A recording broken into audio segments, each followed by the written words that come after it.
Hey there, welcome to Board Game Hot Takes, the podcast where we give our immediate reactions to the hottest board games just minutes after playing them. My name's Tim. And I'm Chris. And this is Adam. This episode will be a little different in that we're featuring a couple of two-player only games. So me and Adam are going to discuss Curious Cargo, and then me and Chris will be discussing Star Realms. Before we provide a description of the game we're playing today, remember you can join into the conversation if you follow us on Twitter at BG_Hot Takes or on Facebook at Board Game Hot Takes for the latest conversations about the games we're playing. And please rate and review us on Apple Podcasts, wherever you listen to us, to help more people find the show. Now let's jump into a description of the game. Curious Cargo is a two-player only game where players are factory owners at adjacent factories and they're trying to build conveyors in their factories to get the goods that they're manufacturing onto trucks. But if a truck they just filled ends up next to a connected conveyor at their opponent's factory, then that good will be unloaded off the truck and benefit your opponent. Rounds consist of two phases. The first phase is a construction phase where players can take three actions of either drawing conveyor tiles or placing conveyors in their factory. The conveyor tiles will have connections of either red or blue that come in or out of the tile in different places. You're trying to make connections of the same color from one of the machines in your factory to one of the loading bays on either the shipping or receiving side of your factory. The second phase is the trucking phase, where first, if there are any trucks next to a connected conveyor, goods of the related color will be either loaded onto an empty spot of an adjacent truck or unloaded off of a truck next to a receiving bay.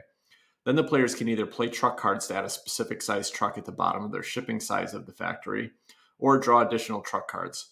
When a truck is placed, any trucks in that spot are moved up, and once a truck moves to the end of the player's shipping board, then it moves to the opposing player's receiving board.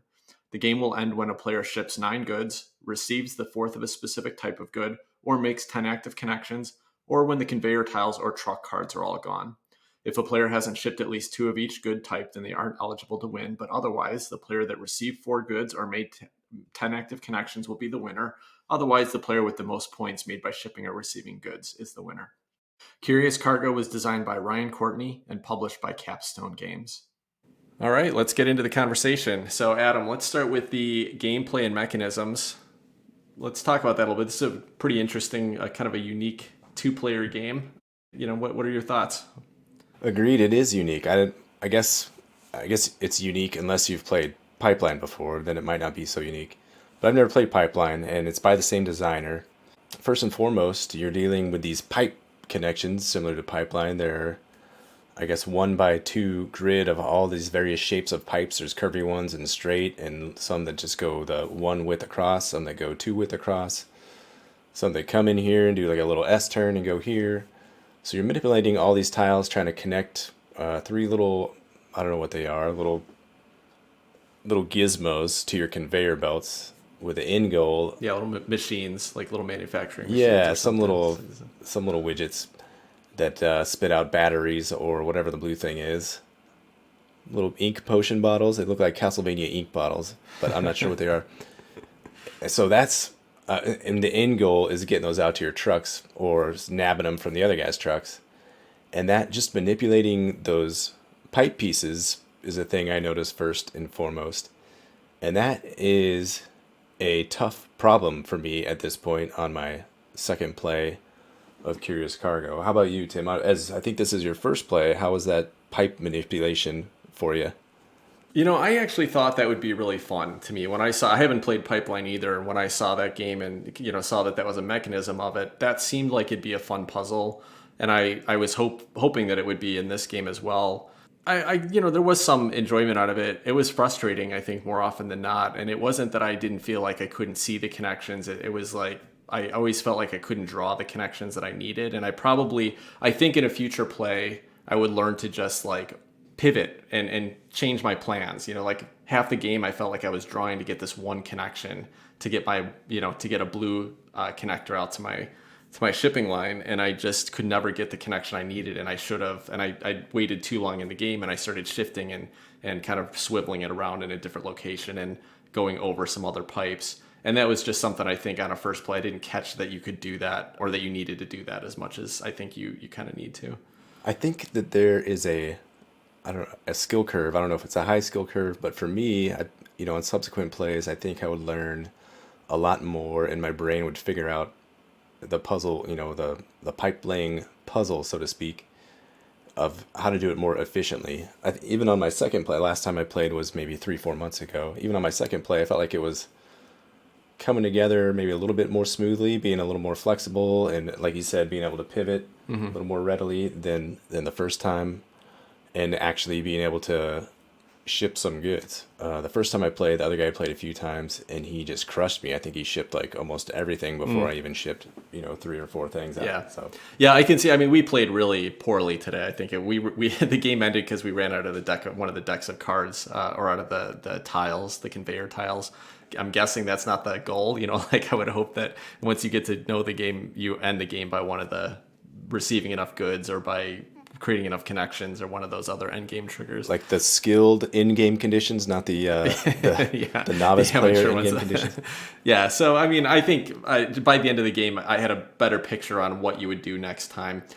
I don't know that it'd make it more fun, that part of it at least, but I think I understand what I did wrong and how you could be more efficient with it. Now, one thing I did like about that phase of the game, because as I mentioned in the rules description, the game's kind of broken into phases where one is the construction phase where you're building these conveyors, and then the other is the shipping phase.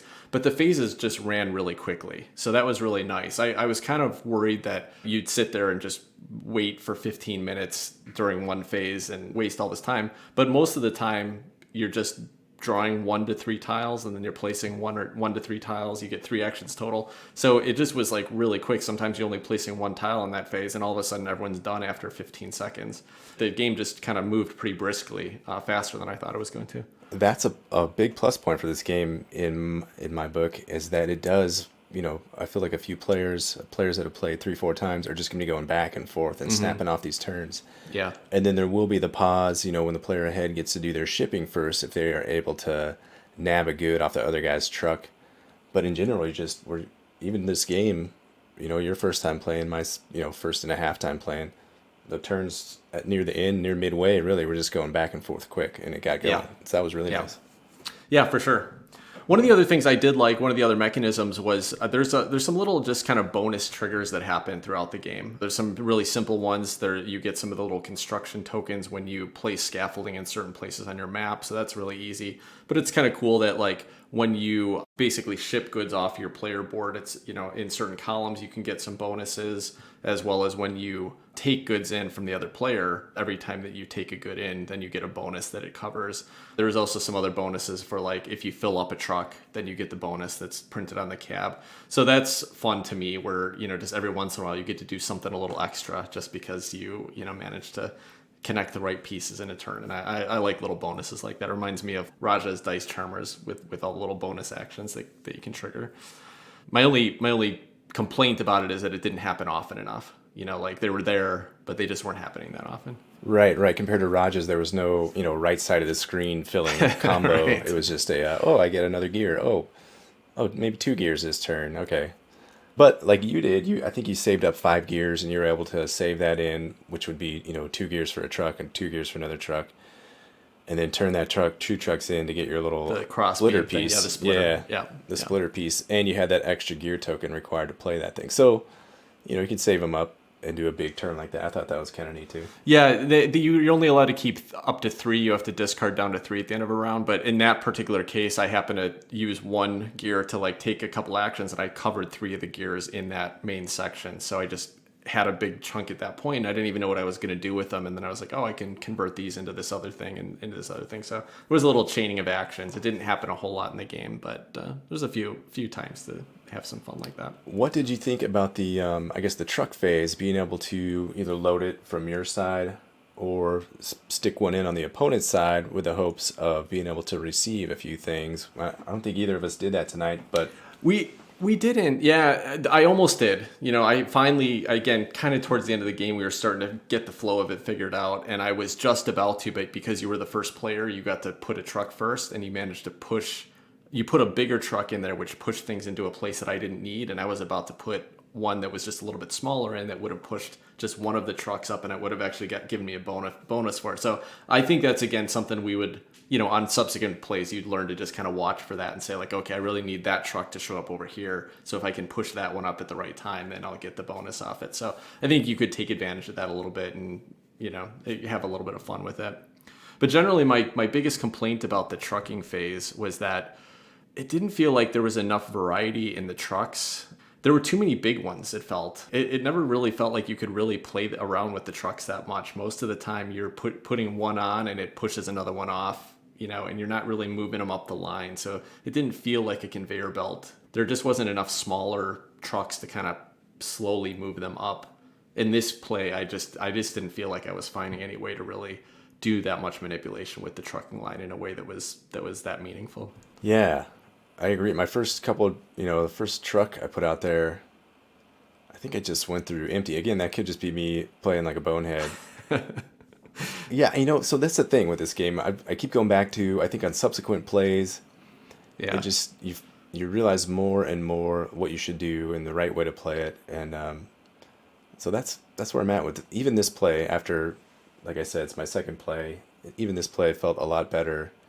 And it's the kind of game, my first impression was like, I don't know if I'd ever want to play that game again. But then I kept thinking about it and thinking about it and thinking about it. Mm. We started off with it's just so unique, and there's not any other game with this kind of spatial manipulation and timing these trucks the right way. Or that's what I keep coming back to, and it's kind of neat to have something unique like this every once in a while. Yeah. Yeah, it definitely did have a very unique feel. And I agree. You were mentioning that on subsequent plays. I think that because it's unique, it did, the strategy with it and how to interact with the game wasn't so obvious. Like I was just complaining about not having some of the smaller trucks, but I think on the first couple trucking phases, we were just discarding trucks to get more scaffolding. And the trucks I was discarding were smaller trucks because they gave you more scaffolding. And so it probably would have made sense to save some of those smaller trucks so you could actually play with the line a little bit. Now that we're talking about it here, it seems so obvious. It didn't seem very obvious while we were playing though. Again, that's the cool thing about it. I think, how long do you think we would play with, if this was our second or third game, how long do you think you would play the whole Well, game? it only took us. I guess it took us like an hour and 45 minutes. But I bet this is a 45 minute to hour play. After now that we know it and you just get into the flow of it, I bet you kind of run through it pretty quickly. So Right. So I think in a session you could get 2 or 3 plays in maybe 2 hours or something like that. yeah, yeah. So then you can kind of build a strategy quick, or at least, you get exposed or have your eyes open to the way the game kind of works a little more. And the game will kind of reveal itself as you play more, and the different strategies will emerge. So I think that's kind of a neat aspect of a shorter play time. Yeah, yeah, I guess so. Did you feel like there was much real planning that you could make in the game? I felt it was almost a little too kind of dependent on, hey, I just drew this type of truck, and I guess if I push it up there, I get one space. I wonder if that's something else that would come in later plays, but it felt it felt very tactical and sometimes just like, hey, I'll just take the truck I got and hope I get something out, as I push it up the line. There was one truck I was able to fill only because, I looked a turn ahead, and if I filled it up with a blue or whatever Castlevania ink potion this round and then played my little 2-width truck, I'd be able to fill it up with a red next round. So for maybe the first time ever in a game, I looked ahead a turn and planned ahead a little bit. But that was not a frequently occurring event in this game, because you only, at most, you can have 3 of these truck cards. I guess you can have up to 5, up to however many, but you have to discard down to 3. Yeah. So again, maybe on future plays, you might be able to see things a little more clearly and be able to plan ahead a little better. I know certainly in my first play, the guy that I played against was much more experienced. Mm-hmm. I don't know how many plays he had, maybe 10 or so under his belt. And he whooped me. He knew like exactly what to do, exactly where to put his truck, and exactly when to put it on my side, when to put it on his side, in order to just thrash me. Yeah, maybe this is probably, out of all the games that we've ever played and talked about on here, this is probably the one that's got me most stumped after a first play as to what the experience would continue to be like. Maybe it's because it's kind of a smaller scope game, just a 2-player, a little bit shorter game, that I just didn't feel like I got a chance to really experience the gameplay enough in one play. Yeah, it's hard. It's kind of hard to judge whether these mechanisms are good or bad, or just they need to come out after more plays. Right, so what do they call this? Opaque, I think they say at this point for me, and for you. It sounds like the game is a little opaque, hasn't quite shown itself as to how, the right way to play or the best way to play it. At least for me, it feels that way. Any other mechanisms or any other gameplay points you wanted to mention? Oh, I did want to say I got up to, shipping 8 items, and the in-game trigger is shipping 9 items. So we almost got to like the non-novice in-game criteria The there. funny thing Oh, was too is that we got to the end game.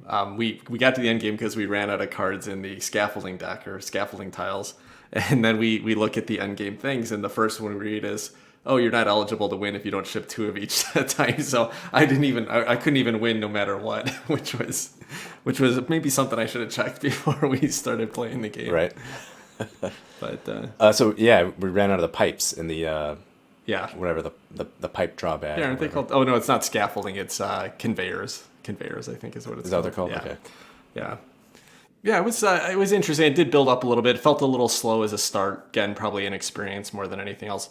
The one other thing I thought I'd mention from a mechanism perspective is not something we dealt with tonight, but they also have, you can flip the boards over, I guess, your player boards over, and then it adds a third type of good that you can interact with.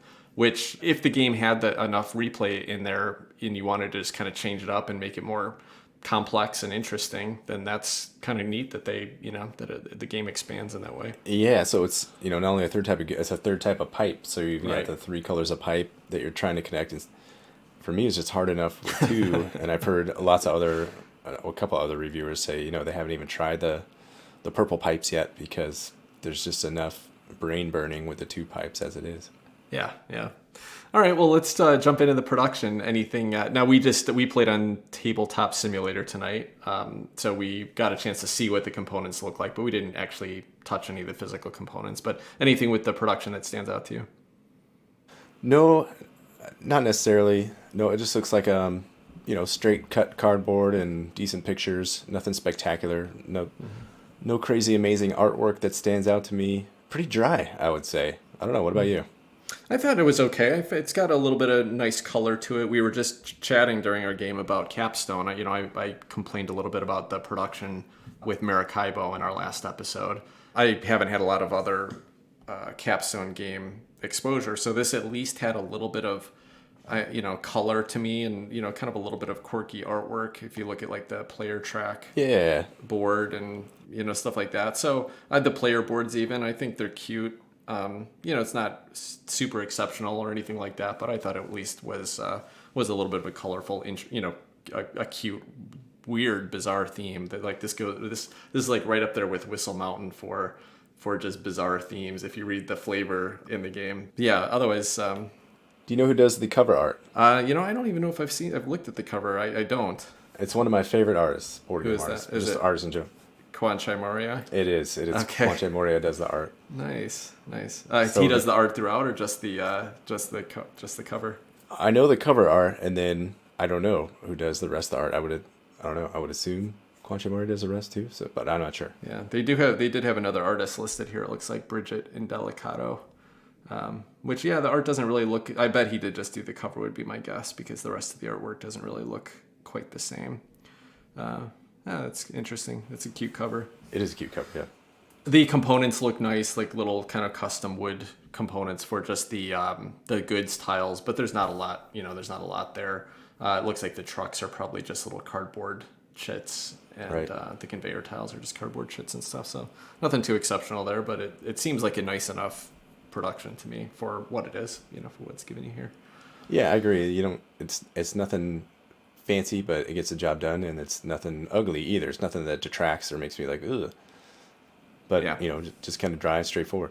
Yeah. Okay. All right. Sounds good. Any moments in the game tonight that stood out to you, Adam? I think I talked about it again. There's no huge like I did this amazing attack and I was planning this 5 rounds back. Just when I was able to load that little car was one of my moments, and then being able to, so I shipped all my red goods. I had to pivot towards shipping blue goods, and I was able to do that rather quickly. I think I was able to set up 2 pipes, within, I don't know, 1 or 2 turns. Right. So I was feeling pretty good about myself for getting that done. Yeah, you shocked me because I was also struggling getting blue pipes built in the delivery mode, and all of a sudden you had stuff loaded on your trucks. So you spent that through pretty quickly. Yeah. Well, there was some frustrating moments for me here. I did, like I said, felt like I was just kind of dependent on the luck of the draw with the trucks and with the scaffolding tiles a bit here. So that was a little frustrating, but there was also a couple fun moments. The opportunity to trade in a whole bunch of gear tokens to turn it into a splitter thing. Yeah, I don't know. Some Which you never used. Looks like it's I, still just sitting I over there. never did finish the connection on it. I was working my way over there, but I never got it. That's how I was going to get my blue tile, my blue conveyors going over to the delivery line. Yeah. Okay. Fair enough. So I guess final question: would you request to play Curious Cargo again? I think this game is gonna be on my mind. I'll be thinking about it and pondering and pondering. I think like in a month or two, I totally would request to play it again. I requested it to play it Mm-hmm. or tonight, or at least I put it out there to see if you're interested. And so yeah, I think eventually I would request to play it again. What about you, Tim? I don't know. I mean, I don't think I had that much fun with this play, but I think that it probably does get better with more plays. So I'd be curious to try it again. Like if you asked, I would definitely be like, yeah, let's give that one a shot again. And I feel like I'd hopefully, I think if you even waited 2 or 3 months like you did between plays, I feel like I'd lose some of the, you know, the kind of the strategy. But I think if we played it again in a couple of weeks, 2 or 3 weeks, it'd be interesting to see if it was more fun once there was, just an opportunity to do a little bit more with the game. So I think I'd have a hard time request. Like I definitely wouldn't go and buy this game today. Like I wouldn't even think about picking it up with the hopes of playing it with somebody. And there's just a lot of other 2 player only games that I've had more fun with, even on a first play. Mm-hmm. So I think this game didn't sell itself to me on a first play, but it does have me a little intrigued, and I have a feeling I'll be thinking about it a little bit afterwards too. What you mentioned, maybe because it's unique, but maybe just because the puzzle is, it seems like there's some fun there to be had. It's just I didn't quite unlock it tonight. It's just such a different puzzle, which is why it stuck with me. And there's, again, I keep saying it, but there's no other board game like it except for maybe Pipeline. Yeah. But it's not like a traditional Euro. It's not a worker placement. It's not a hand management. It's just hard. I don't know. It's hard and it's different. So that's why every once in a while I think I'd like to try it. Nice. All right. All right. Sounds good. Well, if you do request to pull it out again when the two of us are hanging out some night, I'll gladly give it another shot and see, Okay. and we'll report back if it ends up being a better play in a future session. Then we'll report back. Right. Subsequent podcasts, I'm going to ask like, hey, has your brain thought about Curious Cargo anymore? And is that desire to play coming in there, or is it getting more, repulsed? Sounds good. All right, that'll wrap up our conversation on Curious Cargo. We'll talk about Star Realms right after this.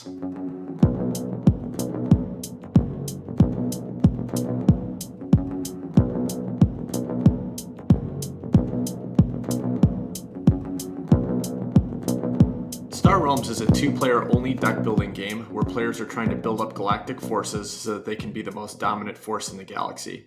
Each player starts with the same deck of 10 cards.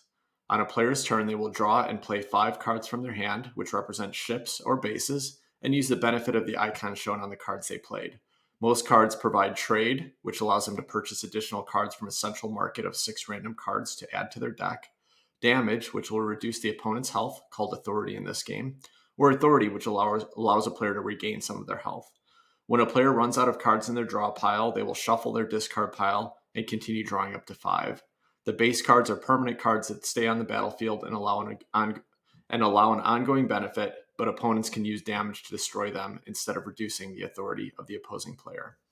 All of the cards come in one of 4 colors or factions, and many of them will get an extra benefit if played at the same time as another card of the same faction. The game ends when one player's authority is reduced to 0, and the player that still has authority is the winner. Star Realms was designed by Robert Doherty and Darwin Castle and published by White Wizard Games. All right, so let's get into the conversation. So, Chris, first thing I want to ask you, can you tell me how many games of Star Realms that you and I have played together? Do you have that number? I do have that number. Let me check it here really quick. It is well, I'd have to put the two numbers together, but you have won 796 games and I have won 725. So that's somewhere over 1,500. and Ah, good. I'm glad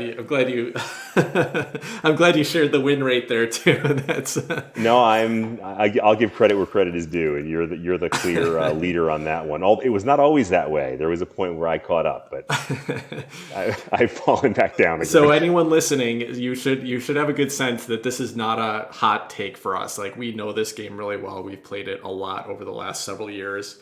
But it's a favorite. It's one that we keep going back to.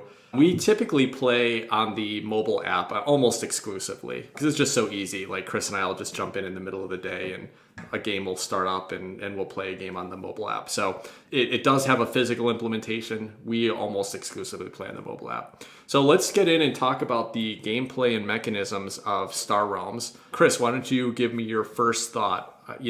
This was an early game I introduced you to when we first started getting together and playing games together. What do you think kind of drew you into Star Realms? What made it a game that you've kept coming back to over the years? Well, I'd never played a deck builder before, and like you said, this is one of the first games that you ever introduced me to, and so it kind of, part of it is that I just have a history with it. But the other part is it's an elegant game. It is an amazingly fun, simple to learn, elegant game. And for those who haven't played it before, it is a pretty standard deck builder game. Science fiction themed. You have four factions of ships, and you draw your cards, of course, and each one has different abilities related to it. And there are also bonus abilities you can get if you match up ships of similar factions. And then there's three basic sort of functional things in the game.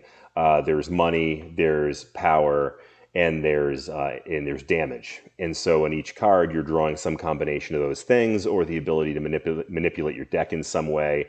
And then one of my favorite parts is the scrap cards, which is, again, not unique to this game, but it lets you get rid of your weaker cards if you draw the right cards. And so, interestingly, Tim and I, it's always a battle for the red cards. In this game, the scrap cards are the red cards, and everybody wants to snatch up the red, and whoever gets the first red's probably going to be the person who wins the game, but not always. Yeah, I think this game is a really great example of just a kind of a tight summation of what deck building typically has to offer. Coming back from what I think is the first deck builder, which was Dominion. Star Realms there were other games in between, but Star Realms was a nice evolution that kind of took a couple core things from Dominion and some of the early counterparts, and I think really honed it. And for just a head-to-head two-player game, I don't think you can really do any better than Star Realms. There's a couple things that I really like what Star Realms kind of introduced, at least to me. One is the card, the river in the middle, basically the market. And that is that it's always random. So, going back to Dominion again, there was always, I think, 10 cards available, and they would vary game to game, but in a game, everybody had the same cards available. It was interesting. You could kind of try to pick your strategy and kind of focus on it in that game. But I just love the variety. And I think that's what really keeps bringing me back to Star Realms, is the fact that every game plays out a little bit different. The first turn, it's exciting to see what's the first cards that are going to be up there. What's that first card you're going to be able to pick? And then if you're the second player, ooh, that guy just picked that card that looked really good, but wait, let's see what comes up now. So having that rotating market that always has a variety of cards, and it's a fun mix of cards. So I really like that. The other thing that Star Realms did that I think was unique to me early on, and some other games have done it really well since then, and that's the factions. The fact that you can have a card that does one thing, but then if you can get a card of the same color, then it gets an extra benefit from it. And that also kind of drives an exciting deck building focus to say, like, if I can focus on one or two colors, maybe splash a third, I can get some really cool combos going on towards the end of the game. Where if you don't do that focus, you'll draw a card with 4 different colors in it and it does almost nothing, while the other person just played like 15 cards and did a ton of damage and stuff like that. So those two elements that, to me, that hadn't existed in earlier iterations of deck builders that I'd played, I think really make this game shine and really, give it its staying power and make it still feel fresh, even after 1,500 plus plays. Yeah, and the factions are where you get the story in this game too. It's kind of a neat little thing. You can only get so much, real theme and story in a deck building card game, but this one's got just enough to make it fun. You've got 4 factions. You've got your yellow faction, which is your Galactic Empire. They're kind of the cards that bring a lot of attack to the game. and the ability to draw additional cards and make other players discard cards. You have the green, which is the Blob faction, which is kind of like the Alien Monsters faction, which is just straight out slugfest, damage cards, but a lot of strong powers when you combo the green cards together. You have the blue cards, which is the Trade Federation, I believe is called. They give you a lot of authority and money. And last but not least, everyone's favorite, the Machine Cult cards, which are the red cards, which give you the ability to scrap your weaker cards in your deck. And so each one of those has a little bit of a story to it. And when you start getting into some of the expansions, they add more and more of these different elements where you can, you get different superpowers from these cards beyond just their basic, income ability. And they are themed along with the cards that they go with, and I think that makes it a lot of fun, not just in terms of the mechanisms, but in terms of getting that little bit of story in there that really makes it come alive. Yeah, and I want to circle back to that when we talk about the production a little bit more, because I think that they do a great job of telling that story with the artwork and the consistency in how the factions are represented. But also, it is cool that functionally and mechanically, the factions do have a very unique feel. And it makes it really fun to try to find that right combo, that right mix of, if I just go really heavy in the blue faction, I can gain a lot of life, but I'm not going to be doing a whole lot of damage. So, you can definitely get what seems like a really strong set of blue cards early on and then end up just getting slaughtered because you're just not actually doing anything to the opponent. Or vice versa, you can get a green deck that's super aggressive and it stands on its own and you manage to just wipe the opponent out with it. But if you can find a nice mix of mixing two of those characteristics together, it can be really fun to kind of see how those fit together and how they flow. Tonight we played, just to kind of, because it's a fairly quick game, we played 4 games, and we played the first game with just this starting basic set of cards of Star Realms. So if you go and buy this game today, you can get the original base deck. It's for like $12 or something like that. And it just comes in a little cardboard box. And it's just a deck of, 60, 70, 80 cards, something like that. There is a lot of game in even just that base deck. Even after 150 plays, we went back and we played that starting deck of cards tonight as our first game.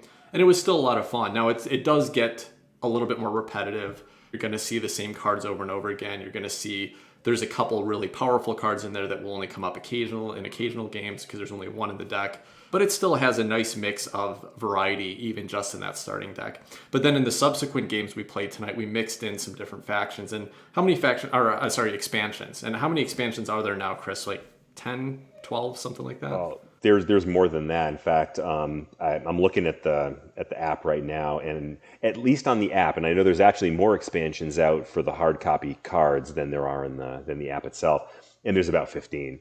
So there's a lot of options to expand your decks in this. Yeah. So when we play on the app, a lot of the time we just throw almost all the expansions in there, and so you've got such a huge variety. There must be 200 or something, 200, 300 cards, so that you basically half the time you won't even see a card for several plays. So it really changes up the variety and adds a lot to it. Let's talk a little bit about the expansions, because this is a fairly basic deck. There's not a whole ton to go into the mechanisms here, but it's probably worth calling out, what do some of the expansions bring? Chris, you want to talk a little bit about maybe what are some expansions, or at least some of the mechanisms that come in some of the expansions that stand out to you that you like or don't like? Yeah, sure. There's a lot of expansions, and rather than listing them all off, I think it's actually more useful to talk about what they do, because there's kind of themes to the different expansions that you get into. There are some that just add strictly additional bases, additional ships, and basically just adding more content that works exactly the same way that the base deck works. And those are a lot of fun. Those are actually a great way to expand a little bit if you're new to the game. I enjoyed that at first, and it took me a little bit of time and a little bit more experience to really enjoy some of the more advanced expansions. But then when you're ready for that, there are a few others. There is the Heroes expansions and the Events expansions, which are basically actually, let me take that back. There's Heroes, Events, and Gambits, and basically what those are, the Gambits and the Heroes, they're one-time superpower cards. Basically, you get the card and then you can play it one time, and then the card goes away, but you get that benefit for that one turn. and the heroes come up in the middle of the game, and the middle of the deck. So in the river that Tim was talking about, you might get one of those and you have to buy it. On the other hand, when you play with the Gambits expansion, it gives you 2 superpower cards right at the beginning of the game. No more pop up, but each person starts with 2 that's randomly drawn out of the deck. And so you kind of start with your superpowers, but you can't get any more of them. And then lastly, there's the events deck, which adds in some random in-game effects where, say, for example, when an event card comes up, it may ask you to, say, draw 2 more cards into your hand, or that you get to look at your top 3 cards and keep one of them, or something like that. But they are one-time actions that come up in the middle of the deck that you don't have to pay for. One other thing I'll just touch on really quickly is that there's also, and this is, I think, for both Tim and I, one of our favorite things, is that they have some of the new expansion decks have added in multi-faction cards. And man, are those fun, because that really lets you lean into that whole concept that Tim was talking about, which is trying to work on not just one faction, but 2. Because really that's kind of, I think, one of the keys to the game is being able to not just focus entirely on one faction, because you're not going to get all the cards you need probably. It's having 2 and having the dual faction decks really makes that a lot easier to do. It's fun. Yeah, totally. Now, what Chris was talking about, did you say is it the Gambits, Chris, or the starting cards that you start with? Gambits are the starting cards. Yeah. So that's kind of interesting because it's a randomly 2 cards that you're going to start with. I would say they're, balanced okay, but you can definitely end up with like 2 that feel very strong together or just work really well with the early cards that come out. And then you can end up with 2 that just don't do a whole lot for you during the game. So it adds some asymmetry to the game. It can add a little frustration of just kind of stacking the deck against you. That can be frustrating, but the thing about this deck, about this game, and the randomness that comes into it, I think, is that it's so short that it usually doesn't matter. I mean, Chris and I have played so much that we get pretty competitive with it, even to the point where we've tracked competitive scores for a while and made bets against each other, like who gets to pick the game on game night because of the winner over 10 games, or who's going to buy the beer for game night or whatever. And so we would get pretty invested in like winning each game. So when you have that bad luck, it can get really frustrating. But the great thing is it's like a 10 minutes of your time, and then you've lost, and then you start another game and start fresh and everything. So there is a little bit of just luck that's going to come into your wins sometimes. Although based on my win percentage, I think it's pretty clear that the stronger player is going to win. Oh my God. Okay, putting that comment aside for a second, one thing that I did read once, I think it was in a blog about the game, that I thought was incredibly interesting, and it really got me jazzed about it. There is a ton of strategy to this game, and it's kind of, I forget which game it is. Back in the day, they talked about it's like a minutes to learn, a lifetime to master kind of thing. And there really is this combination of simplicity and depth in this game. But there is enough chance, and there's enough randomness and luck that I think the statistic that I read was even the best players in the world only win about 60% of their games. So just randomly, I've been matched several times with the best player in the world, or at least the highest ranked player in the world, in random, where you go in, you ask for a game, and it just randomly matches you up with somebody. And I've lost almost all of them, but I've won a couple. So, and that's kind of a neat thing, that even as good as a person can be, they're probably going to beat you, but you can pull out a game. And that's kind of cool. Yeah. Again, and I think in a game of this length, I think that's perfectly good. And I appreciate that in any game where a new player has an opportunity to compete, even if it is based on luck. But it's still fun to be able to sit down and teach this game to somebody new and still have them win, 1 out of the 3 or 1 out of the 4 games that you play, because it just makes it more fun for the other person. I mean, to me, that's a key of fun gameplay, is that everybody's having fun at the table. And if you take a game like Star Realms, where Chris and I have played it literally, 1,000+ times, and then you want to teach someone else, you want to introduce them to the fun that you're having, if you're just going to slaughter them every time, that's not a lot of fun. So in a way, that randomness, again, especially in a shorter game like this, can actually add quite a bit of joy. Even on both sides of the table, if you're willing to just accept that it exists. That's for sure. Now, one of the things I think is kind of interesting, as we played through the different expansions a little bit tonight, and that I realized if you start with just the base deck, I think you'll find pretty quickly that, as Chris mentioned, the thing you're really focusing on is thinning out your deck. You're focusing on those machine cult cards, and if you're an experienced player, I remember some of my early plays where I'd have one of those cards and be like, man, this seems like a waste of card. It's not doing that much for me. But as you get to know the game, you know that, or really any deck builder, you get to know that thinning out your deck is really a way that you're going to make that engine work for you the best. So those machine cult cards are very high priority. It can get really frustrating if you're just playing the base game and you're playing against somebody competitively with it, that whoever manages to luckily get the machine cult cards up in the river, if it doesn't open up for both players, it's just really frustrating. One of the things that some of the other expansions do is they seem to kind of mitigate that experience a little bit, where there are still other scrapping cards, but they're not quite as strong. Unfortunately, I think one of the ways that it handles that is it makes the rest of the factions more aggressive.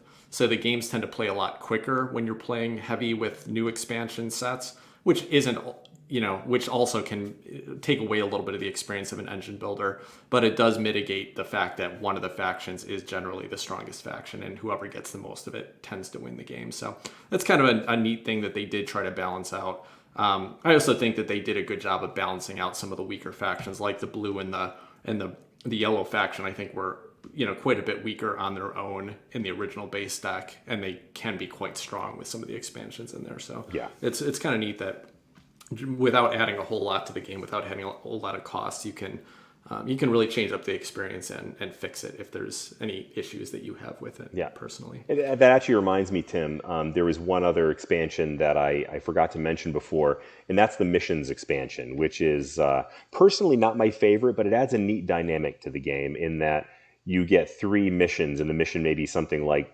play in one hand 3 ships of the same faction, or 3 ships of different factions, or 2 bases of the same faction, or something like that. It's those kind of missions that you have to accomplish, and you can win the game either by winning the traditional way by killing your opponent, or you can win by finishing your 3 missions, and that adds a neat dynamic to it because it lets you play in a very different way. For example, one of the mission cards you can get is to have 3 ships of different factions in play. So traditionally, you wouldn't want to grab a bunch of different cards of different factions, but when you're playing that way, then you can, and it lets you kind of attack it from a different direction than you normally would. Yeah, that's cool, and it also is kind of neat that it gives some different win conditions, because if you just finish 3 of those missions, then you win the game.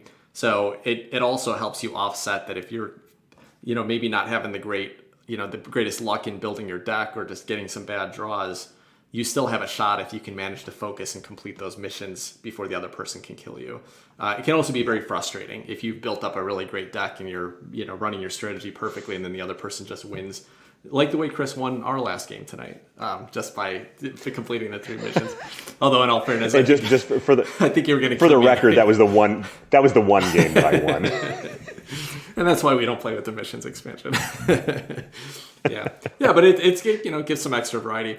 One last thing I will mention is that we have been playing this game a lot for years, and we almost exclusively play this on a digital app. It's available on Android and iOS, and it's a really, really smooth, slick implementation. It works great. And if we had the chance to play the app sitting right next to each other or the physical production, this is one of those rare games where I probably would play the app. The main reason that playing the physical game for really kind of the weight of the game and how quickly it can run, it is a bit fiddly, mostly the fact that you're tracking that 50 points of damage. And it starts slow, you're going to play through your first 10 cards and you're going to do 1 damage on one turn and then 1 damage on the next turn.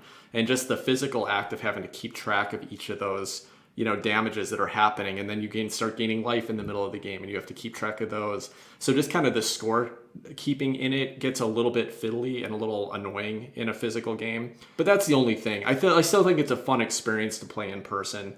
That's how I taught it to Chris. I still have my original base deck of Star Realms, and I still pull that out and play it once in a while. And I still have a fun time with it. But the app implementation on this really is, it just cleans it all up and makes it really smooth. Yeah, and actually one thing I'll add to that, it does implement, I guess this is theoretically something you could do with the cards, but you have to be almost a card counter to do it. One thing that I like is that it gives you the option to see what is in your discard pile and in your still to draw pile, as well as that of your opponent. Which again is something where if you had a perfect memory, you could do that in real life. So it's in that sense not a cheat, so to speak.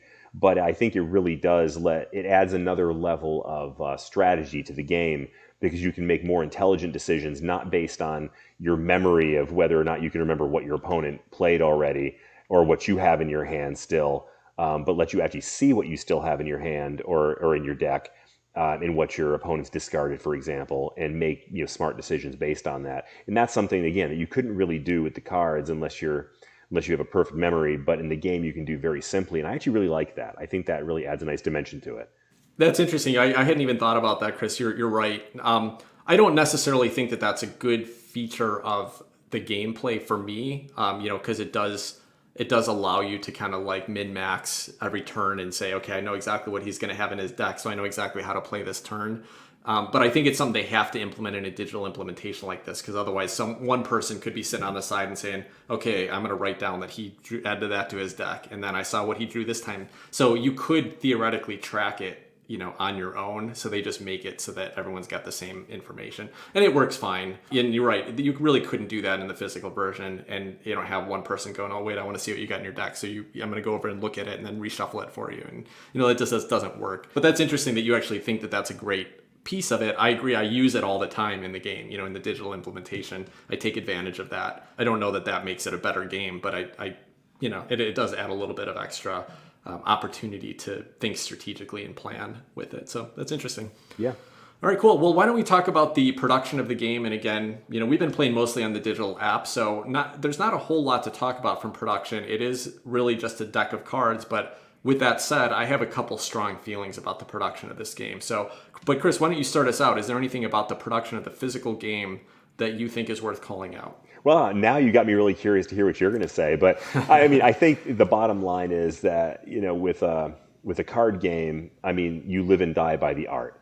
And in this game, they knocked it out of the park. The art is amazing. You Google some pictures of it, and you'll see what I'm talking about. But it's not cartoony. It's not overly dark. It's still kind of fun and Star Warsy, but at the same time, it's got some seriousness to it. I don't like the ones that go too cartoony, and this game does a great job with that.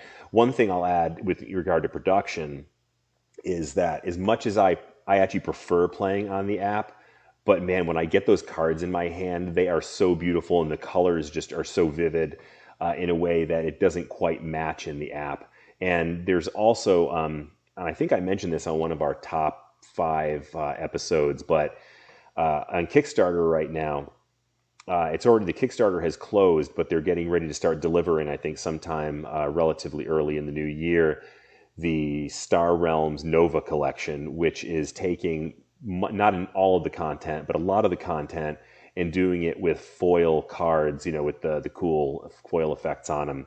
And I, of course, backed that. I think, Tim, did you back that too? I didn't. I kind of really wanted to. I don't see getting it played enough, but it does look beautiful. I was very tempted, and I'm hoping to one day play with your copy. Yeah, I'm sure we will. What a cool addition. I mean, coming back from the old Magic the Gathering world, there's still joy in me of opening a booster pack of cards and pulling out one of those foil versions, or even adding them to a deck and getting to play with the foil version versus the regular. They're striking. It's such a fun production element that, to be honest, I'm kind of surprised that hasn't been added to some more traditional board games now, hobby board games. I'm kind of surprised I haven't seen some of those as upgrade options in a Kickstarter, for so many games just do use cards, and the foil can really make a big difference production wise. So that's kind of an exciting thing to look forward to with that version when you get it. Yeah. So I agree 100% with the card art. I think it works really well. It has a little bit of an almost CGI look to it. They probably used computer graphic tools to kind of make the space backgrounds, and the explosions have kind of a little bit of a artificial CGI look to it, but it's not really negative at all. It works. What I like the most is that thematically they tied these faction art together so well. If you look at a card, you can see that that's a blob ship. They have a character, they have a feel. The machine cult has a feel to it, and they really struck that tone throughout, even to the point. It's pretty cool when you look at some of the cards that are the blended, the multi-faction cards, where like you've got a blue and a green card, and you could never picture those two factions working. But then you look at the art on it, and somehow they've managed to take this very clean, crisp, the Federation ship, and then they've got this organic growth coming out of it now. Like the blob is kind of integrated with it, and they've done just a really great job of, I think, tying that theme into the art over the entire series. Every piece of card art, I've never looked at one and felt like that doesn't fit in this game, or it doesn't evoke the theme that they're going for here. So I agree that I think that's great. So I have two negatives on the game. These are fairly not impactful to the actual gameplay at all. The first is very superficial, but if you get the original base box of this game, it's shipped in what looks like an old starter pack cardboard box. But if you ever played CCGs, it is literally just like the cheapest piece of crap cardboard box you could possibly get, and then it's just a deck of cards in there. So it's like almost worse than like an old bicycle card deck box. It's so cheap and flimsy. So I've had my box in my game shelves for several years, and it hasn't gotten a lot of abuse. It hasn't traveled a lot, but it just, even from the day that I got it delivered from an online store, it's just been in rough shape, and it just looks cheap. So it just isn't doesn't make a good display piece. It hasn't held up, and so that's just a little disappointing, that for something that would have been so cheap for them to make just a little bit higher quality. Now, when that first deck came out, it was a startup company. They were probably just trying to save money where they could. I don't know what the later expansions come in. They're probably nicer boxes, but if you just get the base box, I was disappointed in that, and it's still sitting on my shelf, and it's the ugliest thing in my game room right now. So that's a little disappointing. The other thing I want to call out, though, which is a huge negative to me, and this is from a production perspective, is the way that they implemented scoring, basically the tool for keeping track of score that comes with the base deck. This is fixed in the Kickstarter version, Chris, that you've got coming. I know they added some tools to fix this. But basically what they did is you start with 50 life, and the whole point of the game is to knock your opponent down below 50. So you're essentially just tracking damage. It's really simple. What they did is they added a bunch of cards in there that are either like 10 point, 5 point, or 1 point cards. And you're supposed to essentially start with 4 10-point cards, 1 5-point card, and 5 1-point cards. And you can imagine how fiddly that gets. That every time you take damage, okay, I got to move a card. Oh wait, I've got to break a card now. I've got only 10s left. So now, and I took 1 damage. Now I got to take that 10 and put a 5 and 4 1s in there. Just tracking the life in there was such just really not a well thought out, and it's super fiddly, and it makes the original base game just harder to play. We basically stopped using those after the first play and just use a little score pad to keep track of it, and that works okay. I like what they did with like the Kickstarter version you got, and maybe they've done this with recent expansions too, but they just added little dials to keep track of your life, which just makes it simpler. That's really what they should have done in the first place. So again, if you get the base box, those are a couple things that might be a little frustrating to you, like they were to me. They're easy to overcome. They're not major, and they don't impact the gameplay. But that's really the only negatives that I have about the game in general. Anything else on production, Chris? Oh, it's funny you said about the box, because I've been now for 4 months or so on a cross-country trip with my family, and this is one of the few games I brought with me because it was so easy to pack. And I swear, I don't think we've done a move yet from one place to another where I haven't had to pull those cards out of the bottom of the game bin, because they've all fallen out because of this crappy cardboard box. Totally. So a very good point. I would not have thought of that, but you're right. That is a serious bummer. Nice, yeah. Other than that, the card quality seems decent. I played. I don't sleeve my games generally, so I've played it quite a bit unsleeved, and they're still in fair shape. I'm sure they'll wear out over time with enough shuffles, but they're decent quality. All right, cool. Sounds good. So this obviously we've got a lot of years of games to play, but we had a few games tonight. Tell me any moments that stood out to you, Chris, in our gameplay tonight. Man, well, mostly it was just that one win that I managed to get in. No, it's more of an impression than a specific moment, and I commented to you on this when we were playing. But there is this amazing ability in this game to feel like you're getting bad luck and that the other guy is getting really good luck. And the more that you play, you realize that a lot of that is some pretty deep strategy. That, I mean, certainly you can have bad luck, and I mean, we've had games where you just can't get a good hand to save your life, and you've got a great deck, and you're just not pulling the cards out.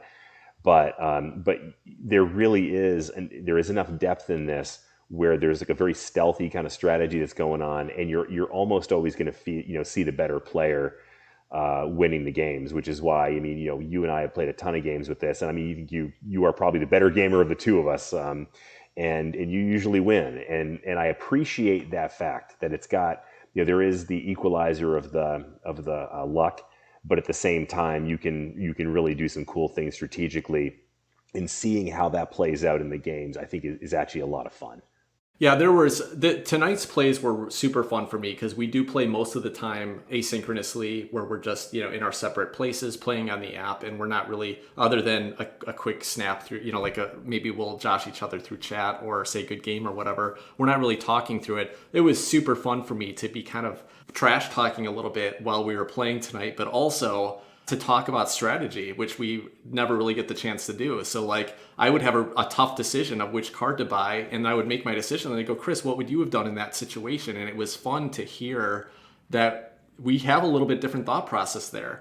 And if I was just looking at one of the games that we're playing asynchronously, 95% of the time I'd say we're making the same decisions. I think I could kind of guess what you're going to take. Mm-hmm. But when we were sitting there talking about it, and I was both, talking to you about the hard decisions I made, but also listening to you contemplate, well, what should I do in this situation? In some cases, it was not, I wouldn't have even thought about that being a tough decision. Like some of the decisions you were struggling over were easy from my perspective. Mm-hmm. And some of the decisions that I made, you were like, oh, I never would have done that. And it was pretty cool to kind of hear that we are still thinking about the game and there's enough depth there that it's not scripted.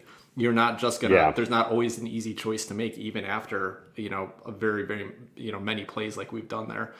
So for sure. There were some fun moments in the game, some exciting moments where I got just the right draw, or like where Chris just couldn't draw anything. Like there were great moments regularly, but what stood out to me was just the experience of playing it face to face this time versus, asynchronously, and just finding that there's still actually a lot of fun to explore there. And I would love to, next time we're in person together, bust out a game late at night and just sit there and play the physical version and talk, just like have that fun experience again. It was a great time.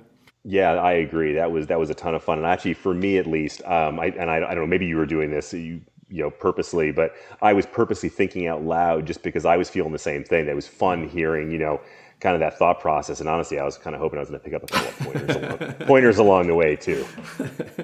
Yeah, no, for sure. All right, cool. Well, this is kind of a silly question to ask right now, but Chris, would you ever request to play Star Realms again? I think that's, it's always a fair question. And I think the answer is, would I ever say no to a game of Star Realms? And I think the answer to that is probably no. And honestly, I mean, there's a lot of games I love, and we've played a lot of games. And I would have to say, this would be my Desert Island game. Yeah. If you gave me the choice of one game to bring with me, even if it was just the starter deck, I would say this is the game, because we've played 1,500 games. I think I've got something like 8,000 games under my belt. Wow. from playing online, and I still play it every day. I've got games going on. In fact, anybody out there who plays the online version, I am Dan Karan, DANKARAN. Feel free to send me a challenge if you want to, and nice. And then you can probably kick my butt too. But certainly this is a game that is at the top of the pantheon for me, for sure. That's awesome. Chris, I'm just curious. I've always been curious. I never asked you, what is your username? Do you want to share what your username represents, or is it just nonsense, or is it private? No. It's actually a character from a Malian, from the country of Mali, a folktale, and he was kind of an evil king. Okay. And so I thought that was a cool name, and I remember reading about him in college in an African literature course, and just hung on to that ever since. Nice. That's awesome. Thank you for sharing that. Now I know. I've always wondered what that was ever since you invited me to the first game. All right, cool. Well, thanks, Chris. I'll kind of reiterate with what Chris said. This is always a fun game to me. My wife enjoys it, so when we just have 20 minutes to kill, we'll bust out a game of it. I play a lot more than her online, and so it's, I think, a little frustrating to her that I just it's instinct now for me to just immediately like, okay, I know exactly what cards are going to combo together and everything. There's not a whole lot of exploration in the base deck anymore, even though it's still a fun experience. Even with more casual players, like this is always a game that I will represent. This would be a gateway game that I would want to introduce any player to and enjoy playing it with them again. I will 100%, if I'm sitting across from one other person, I'm like, hey, you interested in trying a game with me? And they're like, yeah, the Star Realms would probably be the game I would pull out. And I still love playing it with my hardcore gaming friends when we have 20 minutes to kill, or like I said on the app, just, I'm in the middle of a meeting and during the day and you don't have to pay that much attention because the topic isn't really relevant to me. I can get on a game with Chris and we can knock out a game in 10, 15 minutes, and it just adds a little bit of joy, a little fun to my day. So highly recommend Star Realms. Definitely check it out if you haven't played it. If you have never played a deck builder, this is a great intro to it. If you have played deck builders before, this is kind of the purest, just straightforward. Like, I would pick this over Dominion 1,000 times. If you just want a pure deck builder that doesn't have any other game involved in it, it's super fun. All right, sounds good. Well, thanks, Chris. That was a great conversation about Star Realms. All right. That wraps up this episode of Board Game Hot Takes. Tell us what you thought of our takes on the games we played today. We'd love to hear from you.